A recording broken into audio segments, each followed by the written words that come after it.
నువ్వు నీ లైఫ్లో పైకి రావాలని చెప్పి నీ పట్టుదలతో నీకు వచ్చిన టాలెంట్ మీద నువ్వు నమ్మకం పెట్టుకొని నువ్వైతే లైఫ్లో ముందడుగేసావు. ఆ ముందడుగు నువ్వు సాధించావు, ఖచ్చితంగా పైకి వచ్చేసావు. ఇంకా నిన్ని ఎవరు ఆపలేరు అని అనుకున్నప్పుడు నిన్ని చూసి ఓర్వలేని వాళ్ళు కొంతమంది ఉంటారు కదా, వాళ్ళు నీ ఎదుగుదల చూసి ఖచ్చితంగా వాళ్ళైతే నిన్ని కిందికి డౌన్ఫాల్ చేయాలా అని చెప్పి వాళ్ళు ఎన్నో ప్రమాదాలు, ఎన్నో ప్రాబ్లమ్స్ ఎన్నెన్నో చేయాలని చూస్తారు. కానీ నువ్వు మాత్రం వాటిని పట్టించుకోకు. నువ్వు పట్టించుకున్నావంటే నీ డౌన్ఫాల్ ముఖ్యమే.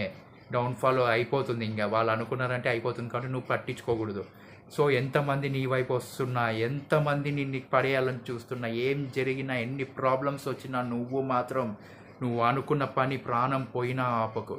ప్రాణం పోయినా కూడా ఆపకు. ఎందుకు చెప్తున్నానో అర్థం చేసుకో. ఎందుకంటే ప్రాణం పోయినా ఆపకూడదు. అదే నీ పట్టుదల. అప్పుడే నువ్వు పైకి వస్తావు. అప్పుడే నీ కృషి